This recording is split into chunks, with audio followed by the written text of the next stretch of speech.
LDiK. Yeah. Rhythm and root beer.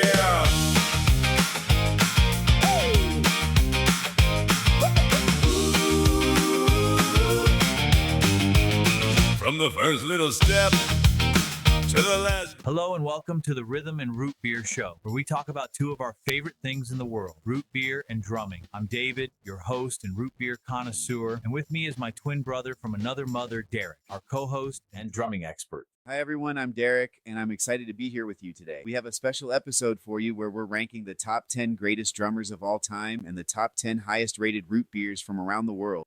That's right, Derrik. We've done our research and compiled our lists based on popularity, influence, skill, style, innovation, diversity, and personal preference.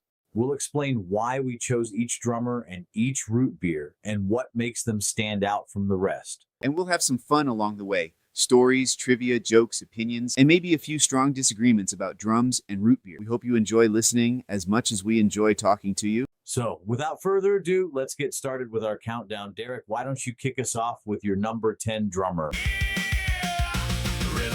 My number 10 drummer is none other than Ringo Starr of the Beatles. Now, before you roll your eyes or turn off this podcast, hear me out. Ringo may not be the flashiest drummer in history, but he is one of the most influential and iconic. He played with a unique style that suited the Beatles perfectly. Wow, Derrik.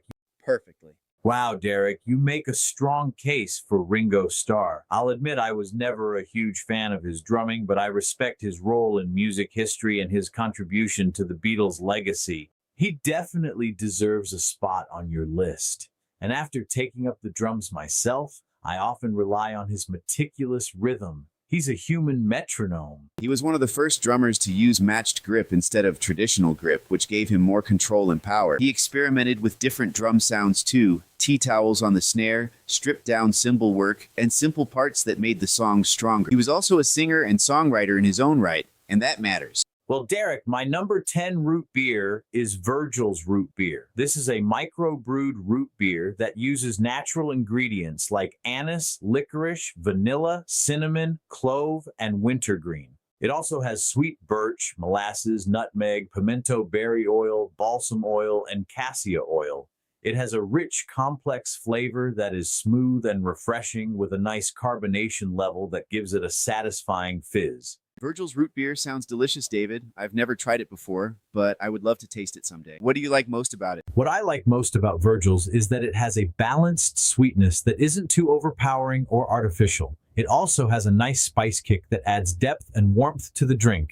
It's a great root beer for any occasion. I see what you mean, David. Virgil sounds like a great choice for your list. Thanks, Derrik. I'm glad you think so. Let's move on to our number 9 drummer and root beer. Who is your number 9 drummer? My number 9 drummer is Dave Grohl of Nirvana and Foo Fighters fame. Dave Grohl of the Foo Fighters. Dave Grohl is one of the most versatile and energetic drummers in rock history. With Nirvana, he played with a powerful, aggressive style that matched the grunge sound perfectly. He also wrote songs, moved into guitar and vocals with Foo Fighters, and still kept drumming on various projects. He played with Queens of the Stone Age, Tenacious D, Them Crooked Vultures. I agree with you, Derrik. Dave Grohl is an amazing drummer and musician. He has a great sense of rhythm and groove, and he can play with any style or genre.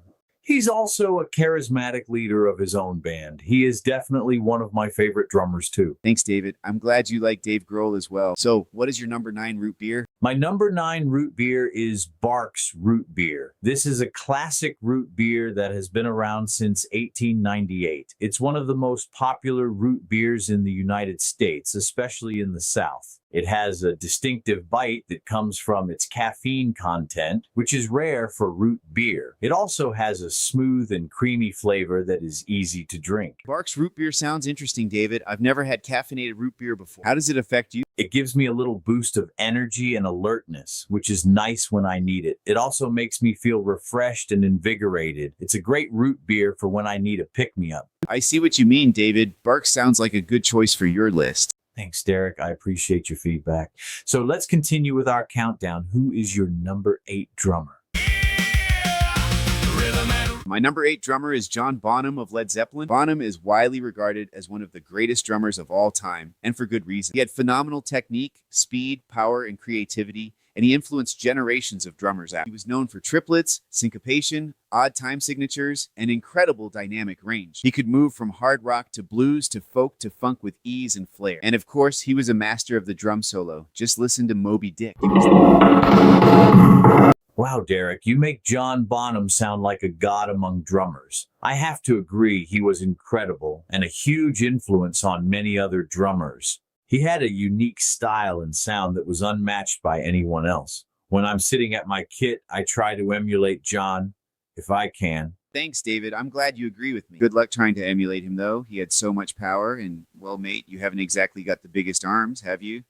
So, who is your number 8 root beer? My number 8 root beer is A&W Root Beer. This is another classic root beer that has been around since 1919. It's one of the most widely available and recognizable root beers in the world. It has a smooth and creamy flavor that comes from vanilla extract, plus a nice balance of sweetness and carbonation that makes it easy to drink. A&W root beer sounds familiar, David. I think I've had it before. What do you like most about it? What I like most about A&W is the nostalgia. It reminds me of childhood, drinking it with friends at the local diner or at home with my family. It also goes well with ice cream, burgers, fries, really anything. Even in Okinawa, Japan, at an A&W drive-in, I had a frosty mug of root beer that was delightful. I see what you mean, David. A&W sounds like a great choice. I've never been to Okinawa, mate, but if I ever go, I'll be sure to try some there. Thanks, Derrik. I appreciate your feedback. Let's move on to your number 7 pick for favorite drummer. Who would that be? My number 7 would have to be Stewart Copeland. Copeland's work with the Police elevated drumming to an art form that blended rock, jazz, and reggae with dazzling precision. His crisp hi-hats, dynamic flair, and unpredictable swing made even simple beats feel alive. Copeland had that rare ability to play around the beat while still injecting energy into the groove. That kind of stylistic mastery is exact. Did you ever get to see Copeland play? Sure did, mate. Here's a funny tale. It was a crisp autumn evening, the kind where city lights shimmer through thin mist. Gary Owen nightclub was buzzing, music spilling from the speakers, chatter swirling through the dimly lit room, and there I was at my favorite corner table discussing drumming techniques with anyone brave enough to keep up. Suddenly, an unfamiliar voice chimed in. That's an interesting take on triplets. Ever tried shifting them off the beat entirely? I looked up and my drink nearly slipped from my hand. Standing there with a knowing smirk and the kind of presence only legends carry was none other than Stewart Copeland himself. I stammered, You're Stewart Copeland. He chuckled and said, I was last time I checked. Then he glanced at the drum kit on the small club stage and asked, You play? I nodded. His reputation preceded him, but in that moment, he felt less like a distant master and more like a fellow student of rhythm. Then he motioned to the stage and said, Well, what do you say we have a bit of fun? Let's see if Gary Owen can handle 2 drummers tonight. The next thing I knew, he was sitting behind the kit and I grabbed a second set of sticks. The house band caught on, shifting their tempo for what became a drum showdown for the ages. For the next 20 minutes, rhythms collided, syncopations twisted around each other, and the audience went from casually sipping drinks to standing on their feet. Stewart threw a dazzling roll across the toms, and I answered with lightning-fast fills. We weren't battling, we were speaking through the drums. The final crash cymbal rang out like an exclamation point, and the room erupted. Stewart grinned, clapped me on the back, and said, You've got groove, mate. I grinned back and said, So do you, legend. And that was how I met my number 7 drummer of all time, right there in Birmingham, in the very club where I was earning my chops. Such a cool story. I really do like Stewart's playing. So cool that you got to play with him. Right on. How about your 7th favorite root beer, mate? Any stories with this one? Well, I wouldn't call it a tale of the century, but my 7th favorite root beer would have to be Henry Weinhard's. I'll call this story the root beer experiment that went completely off the rails. Seattle, 2008. The air had that perfect Pacific Northwest crispness, the kind that makes you believe you're capable of things beyond your skill level, like brewing your own root beer. I had already spent way too much time in Discovery Park, hiking trails and pondering the meaning of life, or at least the science behind why Henry Weinhard's root beer tasted so absurdly good. I convinced myself I could replicate it, better yet, improve it. The plan was a top-secret blend of vanilla, sassafras, wintergreen, and whatever seemed remotely root beer adjacent from the sketchiest organic market in town. The reality was a bubbling monstrosity, The first red flag was the foamy head, way too aggressive. Instead of a light froth, it surged out of the pot like it was possessed. The second red flag, carbonation had gone rogue. I had read somewhere that proper carbonation required precise fermentation, but patience was not my strongest virtue, so I winged it. I bottled my brew before the gases had settled, stored them with reckless confidence, and waited. It took exactly 2 days before disaster struck. The first bottle exploded. The second erupted like a volcano.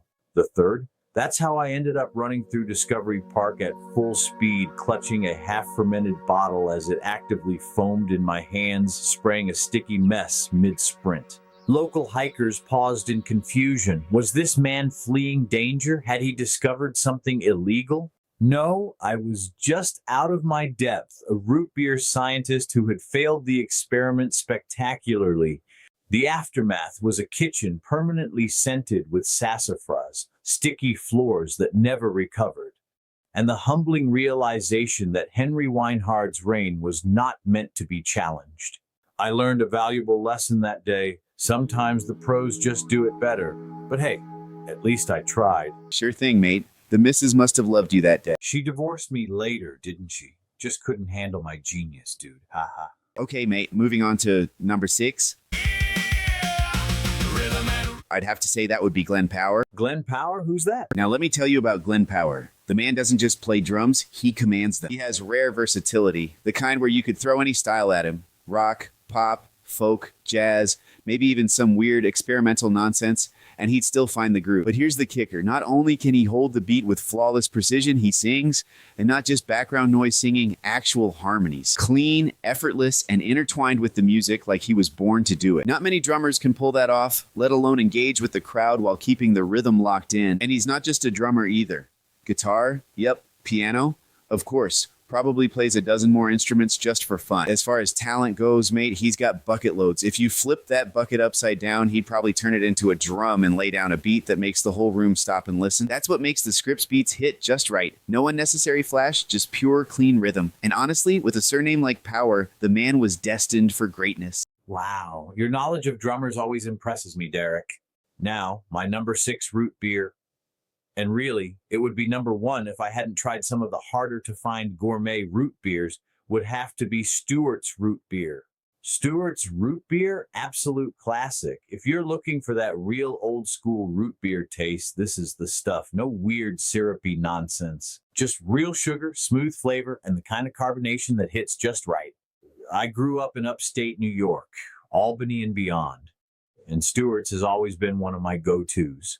You can grab it just about anywhere, which is great because once you've had it, you don't want to go back to anything else. It's perfect for a root beer float, especially if you're up that way and can find a place that serves it fresh. And trust me, the way it cuts through the ice cream, chef's kiss. Been drinking this for years, and I sure as heck don't plan on stopping anytime soon. If you haven't tried it yet, do yourself a favor. Fix that mistake. Well, Dave, sometime soon we should both take a trip to Lake Placid, do some hiking, and while we're up there, stop at Stewart's together for a root beer float. I'd like that. Speaking of hiking, I understand you're heading to the Huachuca Mountains this weekend. I think we should let you get back to packing and continue this list next week. What do you say, mate? Is that a plan? Yes, indeed, Derrik. What do you have planned for the weekend? As if I didn't already know. Smoking and toking, drumming and strumming. That's what I have planned. See you next week then. And that concludes our episode for today. Thank you for listening. We hope you enjoyed our discussion about the top 10 greatest drummers of all time and the top 10 highest rated root beers from around the world. Thank you for tuning in, and we hope you learned something new or found something interesting, funny, or inspiring from our conversation. Please join us again for the top 5 from our list. You may be surprised. LDiK. Yeah.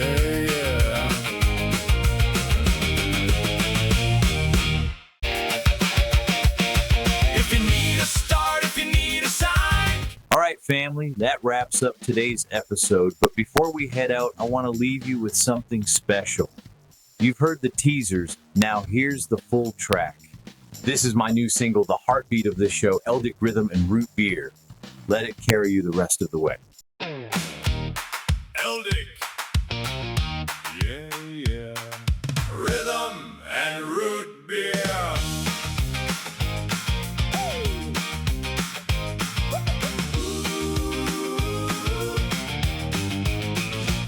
first little step to the last great line. We pour out the story one sip at a time. Old name grin, new day shine. LDiK on the label, and it feels just right. Tap the glass, let it ring. Turn the page, feel it swing. Rhythm and root beer, come on, let it flow. Rhythm and root beer, that's the way we go.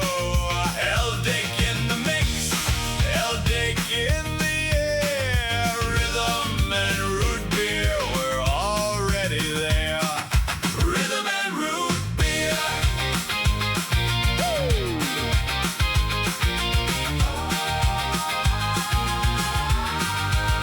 Little did I know what the road would bring.